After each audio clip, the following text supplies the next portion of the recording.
প্রধানমন্ত্রী হওয়ার পর প্রথমবার নয়াপল্টনে দলের কেন্দ্রীয় কার্যালয়ে বিএনপির চেয়ারম্যান ও প্রধানমন্ত্রী তারেক রহমান। এই মুহূর্তে নয়াপল্টনে আছেন সহকর্মী আহমেদ সালেহীন। আমরা আবারও সরাসরি যাচ্ছি তার কাছে। এই মুহূর্তে আমি নয়াপল্টনে বিএনপির কেন্দ্রীয় কার্যালয়ে অবস্থান করছি, যেখানে বিএনপির চেয়ারম্যান এবং প্রধানমন্ত্রী তারেক রহমান আজকে এই কার্যালয়ে অবস্থান করছেন। তিনি এখন বেরিয়ে যাবেন কিছুক্ষণের মধ্যে। যতটুকু আমরা জানতে পেরেছি, একটি বিষয় বলে রাখতে চাই যে তারেক রহমান আজকে প্রধানমন্ত্রী হওয়ার পর প্রথমবারের মতো কিন্তু নয়াপল্টনে কেন্দ্রীয় কার্যালয়ে এসেছেন এবং তিনি দেশে ফেরার পর দ্বিতীয়বারের মতো কার্যালয়ে আসলেন এবং এখানে একটি বৈঠক করেছেন। বেশ কিছু সংসদ সদস্য, মন্ত্রী এবং রাজনৈতিক নেতৃবৃন্দের সঙ্গে তিনি কথা বলেছেন, বৈঠক করেছেন। আমরা জানতে পেরেছি যে এই বৈঠকটি 7:30 নাগাদ শুরু হয়েছিল এবং সেই বৈঠকটি শেষ হয়েছে 9টা নাগাদ এবং বৈঠক শেষ হওয়ার পর 1.5 ঘন্টার এই বৈঠকে শেষে তারেক রহমান নিজেই এই নয়াপল্টন কেন্দ্রীয় কার্যালয় দোতলার বারান্দায় এসে নেতাকর্মীদের হাত পেরে শুভেচ্ছা জানান এবং একই সঙ্গে নেতাকর্মীদের নির্দেশনা দেন এবং তাদের কাছে অনুরোধ করেন রাস্তা বন্ধ না করে দাঁড়ানোর জন্য এবং তাদেরকে বলেন যে রাস্তা অবরোধ না করে বা রাস্তায় অবস্থান না নিয়ে জনদুর্ভোগ তৈরি না করেন। এবং তিনি বারবারই বলেছেন যে এই কার্যালয়ে তিনি সাংগঠনিক কার্যক্রম পরিচালনার জন্য এই কার্যালয়ে আসতে চান এবং তিনি এসে এখানে কার্যক্রম পরিচালনা করতে চান। সেই কারণে নেতাকর্মীরা যদি বারবার তারা এখানে রাস্তা বন্ধ করে দেন বা রাস্তায় যদি যান চলাচল বন্ধ হয়, সেক্ষেত্রে জনদুর্ভোগ তৈরি হবে এবং জনগণের কিন্তু বেশ প্রত্যাশা রয়েছে এই সরকারের কাছে। সেই সরকারের কাছে প্রত্যাশা যদি তারা কাজ করতে চান, সেই কাজের মধ্যে যদি ব্যাঘাত ঘটে, এইভাবে যদি নেতাকর্মীরা অবস্থান নেন কার্যালয়ের দুধারের রাস্তায়, তাহলে জনদুর্ভোগ তৈরি হবে এবং মানুষের যে প্রত্যাশার যে জন্য যে কার্যক্রম পরিচালনা আছে সেই কার্যক্রম কিন্তু বিঘ্নিত হবে। সেই অনুরোধ কিন্তু তারা বারবার করেছেন, সে কিন্তু বিঘ্নিত না হয়, সেই কার্যক্রম বিঘ্নিত না হয় এবং জনদুর্ভোগ যদি তৈরি না হয়, সে কারণে কর্মীদেরকেই তিনি নির্দেশনা দিয়েছেন।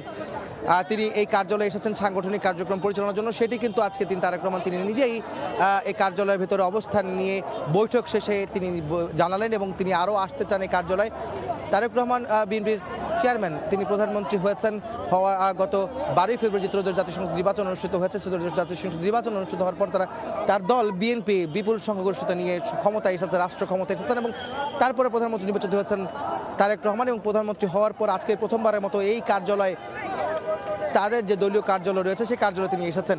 আমি জানতে পেরেছি যে এই কার্যালয়ে যে বৈঠকটি অনুষ্ঠিত হয়েছে সেখানে বেশ কিছু এমপি, মন্ত্রী এবং রাজনৈতিক নেতৃবৃন্দ তারা কিন্তু ছিলেন, যাদের সঙ্গে বৈঠকে মূলত রাজনৈতিক পরিস্থিতি, দেশের রাজনৈতিক পরিস্থিতি এবং দলের সাংগঠনিক বিষয়গুলো নিয়ে আলোচনা হয়েছে। একই সঙ্গে যে বৈশ্বিক কারণে যে জ্বালানি সংকট তৈরি হয়েছে, সে সংকট থেকে কীভাবে মোকাবেলা করা যায় এবং পরিস্থিতি মোকাবেলার জন্য স্থানীয় পর্যায়ে এমপিরাও কী করতে পারেন, মন্ত্রীরা কী করতে পারেন, রাজনৈতিক নেতৃবৃন্দ তারা কী করতে পারেন, যেহেতু তারা সরকারে রয়েছেন, ক্ষমতায় তারা রয়েছেন, তাদের কিন্তু বেশ দায়িত্ব রয়েছে। সেই দায়িত্ব অনুযায়ী তারা তাদের যে স্থানীয় এমপি যারা রয়েছেন তাদেরকে নির্দেশনা দিয়েছেন, মন্ত্রীদের নির্দেশনা দিয়েছেন। এইটা কিন্তু আমরা জানতে পেরেছি। তবে অনানুষ্ঠানিকভাবে কথা বলার যে জায়গাটি, সেটি যদি বলতে চাই যে আনুষ্ঠানিকভাবে হয়তো আমরা পরবর্তী জানতে পারবো যে আজকে কী বিষয় নিয়ে আসলে আলোচনা হয়েছে। তবে কিছুটা বিষয় আমরা জানতে পেরেছি যে কয়েকটি বিষয়ে আসলে এখানে কথা হয়েছে এবং আমরা এটাও জানতে পেরেছিলাম যে কমিটি দেওয়ার ক্ষেত্রে দলীয় যে অঙ্গ সহযোগী সংগঠনের যে কমিটি রয়েছে সেই কমিটি দেওয়ার ক্ষেত্রেও বেশ কিছু আলোচনা হয়েছে বলে আমরা জানতে পেরেছি, যেখানে কাউন্সিলের মাধ্যমে অর্থাৎ ভোটের মাধ্যমে নেতা নির্বাচিত করার বিষয়ে কিন্তু আলোচনা হতে পারে বলে আমরা জানতে পেরেছি।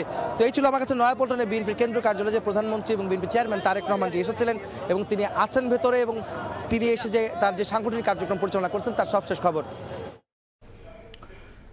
বিএনপির নয়াপল্টন কার্যালয়ে তারেক রহমানের আসার খবরের সবশেষ নিয়ে আমরা সরাসরি ছিলাম সেখানে।